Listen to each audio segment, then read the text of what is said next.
की वीडियो में आप लोगों को स्वागत है। आशा करते हैं आप लोग बहुत मस्त होंगे।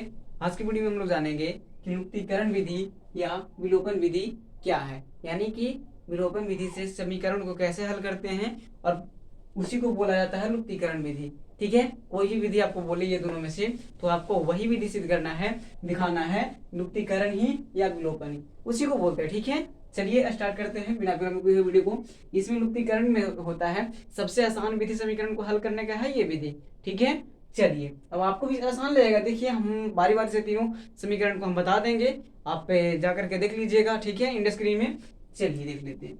सबसे पहले दिया गया समीकरण आपका कि x प्लस 3y बराबर 6 और दूसरा दिया गया है 2x माइनस 3y बराबर 12। यही है ना, तो ये दोनों को ऐसे कर लेना होगा आपको। ठीक है, अब ये लुप्तीकरण में होता है कोई एक पद को बराबर किया जाता है, अगर बराबर ना रहे तो कोई एक पद को बराबर किया जाता है। तो चलिए बताते हैं एक बात आपको हम कि बराबर कैसे किया जाता है। मान लिया जाए 2x है और एक है 3x।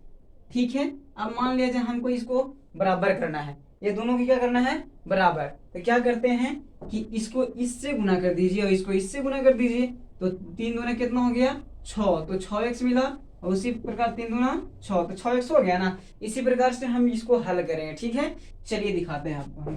ठीक है, देख लीजिए। अब यही कंडीशन आपको मान लिया जाए हमको x वाले को बराबर करना है, तो x वाले के आगे वाला यानी अचर मान से गुना करेंगे सेकंड समीकरण को, यानी इसको लिख दीजिए फर्स्ट और इसको सेकंड। ठीक है, सेकंड लिखने के बाद गुना करना है आपको नीचे को ऊपर से और ऊपर को नीचे से। तो ऊपर में 1 है तो 1 से गुना कर दो।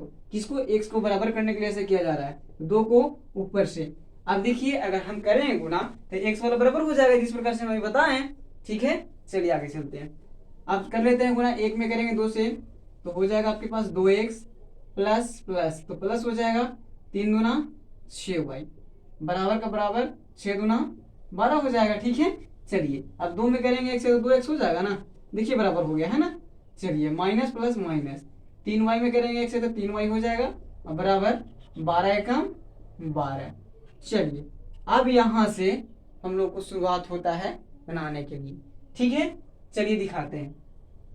अब चिन्हों में पता होता है आपको कि घटाओं में चिन्हों का बदलाव होता है, और क्यों होता है आपको पता होगा। मान लिया जाए यहाँ पास प्लस 2 रहे और माइनस 1 से रहे, अगर हम इसको घटाव करेंगे तो माइनस प्लस माइनस हो जाएगा और plus minus minus minus plus हो जाएगा। तो इसी चलते घटाव अगर करते हैं हम कोई भी ये सब दो चरण रैखिक समीकरण को, तो उसमें क्या हो जाता है, चिन्ह परिवर्तन। इसी कारण से ये नहीं कि डायरेक्ट ऐसे ही हो जाता है, यही कारण है कि घटाव से गुना सबको होता है। ठीक है, चलिए तो अब हम देखेंगे कि यहाँ प्लस 2 और यहाँ माइनस 2, पुराने चिन्ह से भूल जाना है वो सबको। ठीक है, जितने भी पुराने चिन्ह आपका उसको भूल जाना है, नया चिन्ह से चलना हम लोग को। ठीक है, तो 2 से 2 तो खत्म हो जाएगा क्योंकि प्लस माइनस हो गया। अब यहाँ पास यहाँ भी प्लस यहाँ भी प्लस तो जुटेगा ना, तो 6 3 9y हो जाएगा ना। अब 12 से 12 खत्म, 12 से 12 खत्म ना, क्योंकि माइनस प्लस है इसीलिए खत्म हो जाएगा। अब आपके पास बच गया 0। ठीक है, तो अब y का मान जब निकालेंगे हम तो 0y 9 हो जाएगा। इसका मतलब हो गया कि y का मान जो आ गया आपके पास 0 आ गया। ठीक है, चलिए एक मान तो निकल गया, अब हम निकालेंगे x का मान। ठीक है, चलिए तो x का मान निकालने के लिए हमको रखना पड़ेगा y का मान किसी में भी, चाहे तो फर्स्ट में चाहे तो सेकंड में।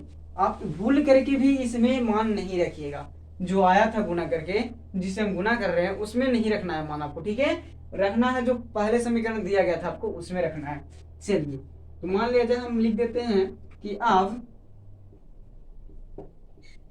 y का मान समीकरण फर्स्ट में रखने पर y का मान रखना है। ठीक है, चलिए समीकरण फर्स्ट क्या था आपके पास, तो x प्लस 3y बराबर 6 था। चलिए तो y का मान रख देते हैं, x प्लस 3 गुना y का मान कितना था, 0 था, 6 लिख दिए। y का मान 0 था ना, 0 लिख दिए। अब x प्लस 0 बराबर 6, 3 में 0 से करेंगे तो 0 होगा ना। चलिए तो x बराबर जब निकालेंगे तो 6 माइनस 0 यानी कि x बराबर हो जाएगा आपके पास 6। चलिए अब इसी प्रकार से आप समीकरण को हल कर सकते हैं, इस प्रकार जिस प्रकार से हम सबसे आसान विधि है आपके पास दो चरण रैखिक समीकरण को हल करने का, सबसे आसान विधि लुप्तीकरण विधि। ठीक है, आशा करती है ये वीडियो आपको समझ में आ गया होगा। सबसे पहले बराबर कर लेना, बराबर करने के बाद चिन्ह परिवर्तन करके काट देना आपको। ठीक, और बारी बारी से मान रख करके आपको आंसर आ जाएगा। ठीक है, अगर थोड़ा सा भी मेरी वीडियो पसंद हुआ हो